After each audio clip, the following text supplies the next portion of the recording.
এই সিজনে পটল কিন্তু বাজারে এখন খুবই অ্যাভেলেবেল। এই পটল দিয়ে কিন্তু আমরা বিভিন্ন ধরনের রেসিপি করে থাকি। কখনো বা ভাজি, কখনো মাছ দিয়ে, কখনো বা শুধু পটল ভাজা করেও আমরা খাই। আর আজকে আমি এই পটলটাকে একটু অন্যরকমভাবে রান্না করব।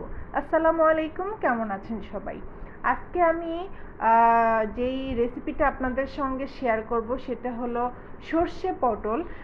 অনেকে হয়তো খেয়েছেন, আবার অনেকে হয়তো নাও খেয়ে থাকতে পারেন। অনেকে হয়তো এই রান্নাটার সঙ্গে পরিচিত। আর যেহেতু আমি পটলের সর্ষে পটল করব, সেজন্য পটলটাকে প্রথমে আমি এই যে কেটে নিচ্ছি। আর দুই সাইড দিয়ে একটু কেটে দিলাম যাতে মশলাটা ভিতরে ঢুকে। আর এইভাবে আমি সবগুলো পটল কেটে নিয়েছি। আর যে খোসাগুলো দেখছেন এগুলো কিন্তু আমি ফেলে দিব না, এগুলো দিয়ে আমি ভর্তা বানাবো, পটলের খোসার ভর্তা। আর এই যে আমি পটলগুলোকে ধুয়ে নিয়েছি, এবার হলুদ আর লবণ দিয়ে পটলগুলোকে মেখে নিব। আমি একটু হালকা ভাজা দিব পটলগুলোকে, তারপরেই রান্না করব। আর এই যে হলুদ আর লবণ মেখে এখন আমি চুলায় চলে যাচ্ছি। ফ্রাই প্যানে একটু তেল দিয়ে দিলাম। এখন আমি এই পটলগুলো আস্তে আস্তে সবগুলা দিয়ে দিব। আর বেশি একটা ভাজবো না, যতটুকু সম্ভব আর কি, আধা সিদ্ধ হয় এরকমভাবেই ভেজে নিব। উল্টে পাল্টে যাই হোক পটলগুলো আমি ভেজে নিচ্ছি। আর এদিকে ভাজতে ভাজতে আমি সর্ষেগুলো নিয়ে নিলাম। এগুলোকে এখন আমি ভালো করে ধুয়ে নিব। ধুয়ে তারপরে এই যে এখন আমি এগুলোকে পাটায় বাটবো, একদম মিহি করে বাটবো যাতে কোনো খোসা না থাকে, এই সরিষার বা সাবা সাবা না থাকে। এই জন্য আমি দুবার ভালো করে বেটে নিয়েছি। আর এদিকে আমি অল্প সামান্য কালো জিরা নিয়েছি। পটলটা ভাজা হয়ে গেছে। পেঁয়াজ, টমেটো, কাঁচামরিচ কেটে নিয়েছি, আর সর্ষে বেটে নিয়েছি। সব কিছু রেডি করে এখন আমি চলে যাচ্ছি মূল রান্নাতে। আর এই যে কড়াইতে আমি তেলটা গরম করেই পেঁয়াজটা দিয়ে দিলাম। পেঁয়াজটাকে একটু লাল লাল করে ভেজে দিয়ে দিলাম কালো জিরে। এবার এই তেলের ভিতরে কালো জিরেটাকে একটু ভেজে নিচ্ছি।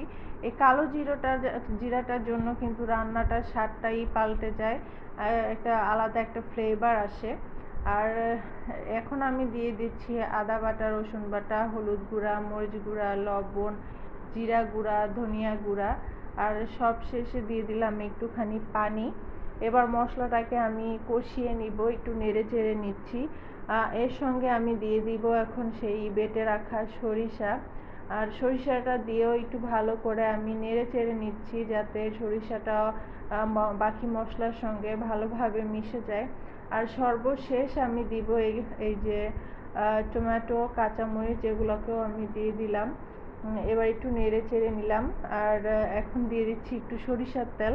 আপনারা চাইলে সরিষার তেল দিয়ে কিন্তু পুরো রান্নাটা করতে পারেন, আবার শুধু সয়াবিন তেল দিয়েও করতে পারেন। আমি দুটোই দিলাম, সরিষার তেল আর সয়াবিন তেল।